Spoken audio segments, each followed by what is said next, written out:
السلام علیکم دوستو، یہ ایک لڑکی کی کہانی ہے جس سے ہر کوئی محبت کرتا تھا، لیکن سوال یہ تھا کہ اس سے شادی کون کرے گا۔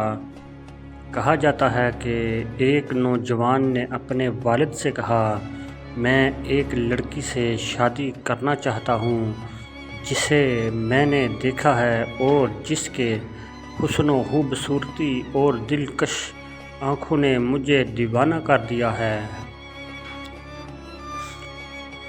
والد خوشی سے مسکراتے ہوئے جواب دیتے ہیں، کہاں ہے وہ لڑکی تاکہ میں تمہارے لیے اس کا رشتہ مانگوں۔ جب وہ دونوں لڑکی کو دیکھنے جاتے ہیں تو والد بھی اس کے حسن سے متاثر ہو جاتا ہے اور اپنے بیٹے سے کہتا ہے، سن بیٹا، یہ لڑکی تمہارے لائق نہیں ہے، تم اس کے قابل نہیں ہو، یہ تو ایک ایسے آدمی کے لیے ہے جو زندگی کا تجربہ رکھتا ہو اور جس پر بھروسہ کیا جا سکے جیسے میں۔ لڑکا اپنے والد کی بات سن کر حیران ہو جاتا ہے اور کہتا ہے، نہیں، میں اس سے شادی کروں گا، نہ کہ کسی اور سے۔ پھر وہ دونوں جھگڑتے ہوئے پولیس اسٹیشن چلے جاتے ہیں تاکہ مسئلہ حل کیا جا سکے۔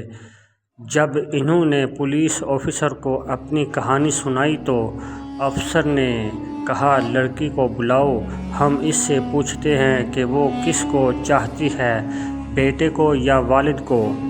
جب افسر نے لڑکی کو دیکھا اور اس کے حسن سے متاثر ہوا تو اس نے کہا، یہ تم دونوں کے لیے مناسب نہیں، یہ تو میرے جیسے کسی اہم شخص کے لیے ہے۔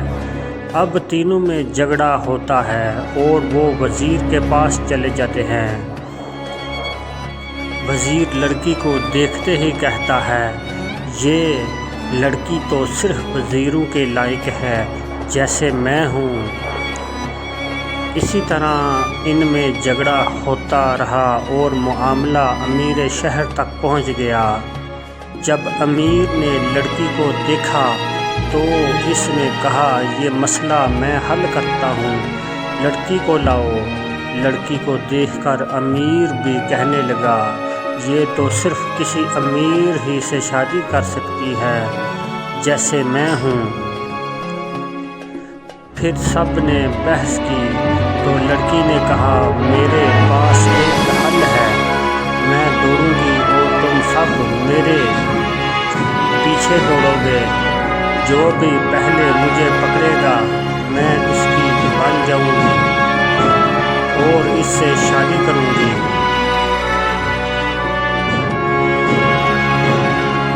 لڑکی دوڑی اور پانچوں یعنی نوجوان، والد، پولیس آفیسر، وزیر اور امیر سب اس کے پیچھے دوڑے۔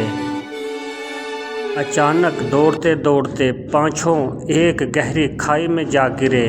لڑکی اوپر سے انہیں دیکھ کر کہتی ہے، کیا تمہیں معلوم ہوا میں کون ہوں؟